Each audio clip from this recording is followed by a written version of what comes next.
Hello and welcome to the Political Opinions podcast, where every opinion is given equal footing and political tolerance and debate are given their proper attention in a world where both are on the decline. Today's episode will cover different opinions on euthanasia. Euthanasia, or assisted suicide, is the practice of intentionally ending someone's life to relieve suffering or pain. The practice on humans is illegal in most Western states, with a few exceptions such as Switzerland. In recent years, there have been a number of lawsuits where individuals have pushed to have the right to euthanize themselves. As always, however, there has been pushback from those opposed to the practice outright. Today, we will unpick and compare these opinions. The first and most important question to ask is how euthanasia plays into the value of human life. For those supporting the practice, there is a belief that an individual should control their life. This includes deciding how one dies. Furthermore, there is a belief that euthanasia does not degrade the value of human life because, to put it crudely, these individuals will likely die soon regardless. To these people, life is not some all-powerful idea, but rather exists in terms of individuals, and whether or not they want to live or die. Now, this extends to the belief that an individual should be able to choose how they die. The right to die is something that supporters of euthanasia are surprisingly in favour of. They believe that an individual should have the right to die in a manner they choose. Furthermore, this gives terminally ill people the right to die with more dignity. They choose how their life ends, not some incurable disease. This belief in dignity extends further to include the relief of pain. Commonly, those who wish to undergo euthanasia do so because they are experiencing chronic and extreme lifelong pain. Euthanasia provides a quick and painless means of death, which, when compared to a long and drawn-out illness, is considered favourable to many people. Then, on a practical note, the ability to prevent long and drawn-out deaths has an added benefit of reducing the cost placed on healthcare services. Instead of spending money on salaries, medicine and machinery to keep someone alive for a few more years, they could end their life quickly. It is of course worth noting that this has to be on a voluntary basis. Supporters don't advocate killing to save money, but instead suggest it is an added benefit if the patient decides to take this course of action. Now, there is of course a question to be asked about the role of medical professionals and whether or not they should be involved in this process. For some supporters of euthanasia, there is a belief that medical professionals are there to care for the patient, and if said patient wishes to die, then there is nothing wrong with helping carry out the process. If death is the lesser evil compared to a life of pain, then medical professionals are to some doing a good thing. Now, all of this does of course have potential risks, and as such there is a belief for supporters that the process can be regulated to avoid said risks. Just as the process of abortion is very thorough and multifaceted, so too would the process of euthanasia be. For example, if it were required that many different opinions, proof of consent and other means were needed, then there is a hope that the process could occur without the costs I will get onto in a moment. But before that, however, let's conclude this section with a view to the future. For supporters of euthanasia, the future impact is a positive one, where people maintain control over their life and their death, and all the benefits listed prior can be felt to full effect. While those supporting euthanasia might argue that the value of human life resides within the individual, many opposing this view would disagree. Instead, to some, there is a wider moral argument that human life is simply too valuable to ever be taken away, and that the practice of euthanasia degrades the value of human life by making it expendable. If life can be ended here, then in many other scenarios, the value of life also falls. Furthermore, there is a belief that no one has the right to die. Death is something that is simply out of our control.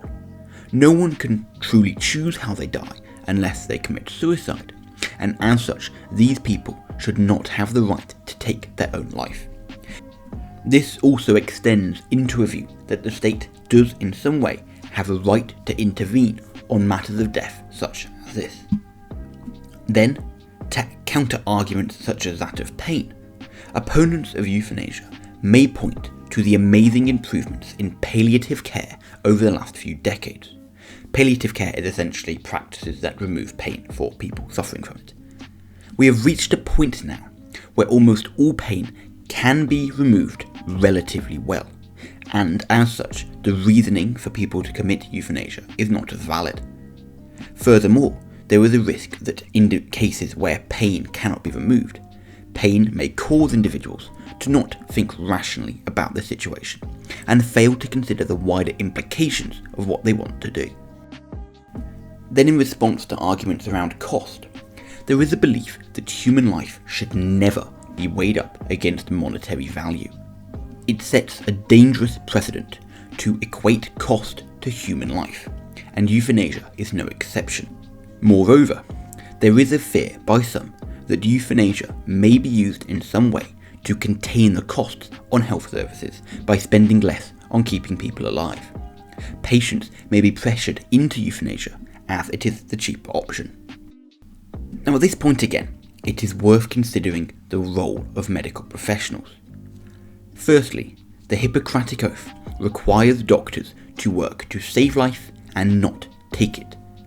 As a result of this, to involve doctors and nurses in euthanasia goes against the entire idea of being a medical professional. It puts unfair pressure on people who may not want to carry the process out, and degrades the relationship between doctors and patients by creating a scenario where your doctor can both save your life and take it away. All of this is then underpinned by a fear that the practice of euthanasia is one that cannot be properly regulated. Think of it as a Pandora's box, where opening it allows the existence of many unintended scenarios.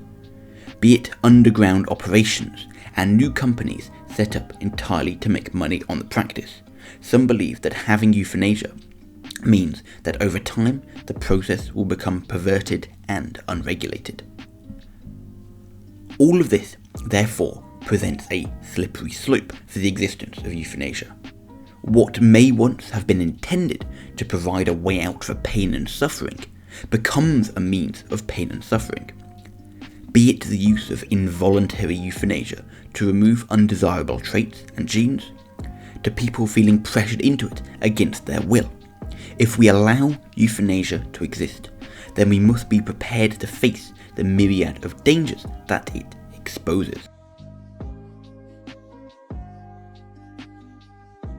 Time now for another lovely comparison. Firstly, on the value of human life, we have two competing ideas. One, that an individual is in control of their life. Euthanasia doesn't degrade life, and people have the right to die, compared to the competing idea that human life is too valuable to ever be taken away, and euthanasia lowers the value of human life by making it expendable.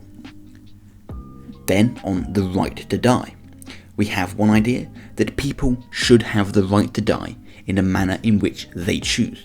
This gives them the ability to die with dignity. Those disagreeing, however, would say no one chooses how they die. It is out of our control and we do not have a right to it. And this extends to the view that the state can decide if people have the right to die. Then, on the question of pain, some would say that euthanasia can relieve pain and prevent people who are in extreme pain from suffering a long and painful death. However, those disagreeing would say that palliative care has reached a point where most pain can be removed, and on the flip side, pain may stop people thinking rationally about the situation. Then, on the question of cost, some would say that euthanasia reduces the cost placed on health services, and there is not a need to spend money keeping people alive for a long time. However, those disagreeing find this a pretty horrendous view, and would say that human life human life should never be weighed up against monetary costs, and that euthanasia may be used to contain costs by spending less on keeping people alive. Then on the role of medical professionals, there are again two surprisingly competing ideas. Firstly, that medical professionals should assist individuals who have chosen to die. If death is the lesser evil, medical professionals should help their patients with it. However, those disagreeing would say that the Hippocratic Oath requires doctors to work to save life and not to take it. There are costs associated with medical professionals getting involved in the practice of killing people. Then on the question of can it be regulated, those supporting euthanasia would say that yes, it can be. You could have euthanasia be done properly without the cost associated, given that there are ways to regulate it. However, those disagreeing would say, by simply allowing the process to exist comes with many practical problems, and that underground euthanasia, being it done for money and so on, are always risks. And finally, what is the future like in a world with euthanasia? For those supporting the practice, they say it's a positive future. Euthanasia will provide people with more choice in the future, and there are parameters in place to prevent the costs outlined. However, those disagreeing would say that there is a slippery slope that could involve the future use of involuntary euthanasia, and people in the future may be pressured into euthanasia if they feel that they are a burden. Overall then, those who support euthanasia do so because they believe individuals should be able to choose how they die, and believe the practice can occur ethically and without unintended consequences. Those who disagree, however, believe that human life is too valuable to be taken away, and fear the risks a world with euthanasia poses. As medical care continues to improve, it is unlikely that many states will introduce the practice. Nonetheless, it will be interesting to follow how lawmakers continue to approach an often forgotten issue. We're all focused on protesting our right to life. But how often do we stop and consider our right to death? As always, I would like to know your thoughts on the topic. Let me know in the comments on Twitter, and be sure to check back on Monday for another episode. Thank you for listening, and I hope to see you all soon.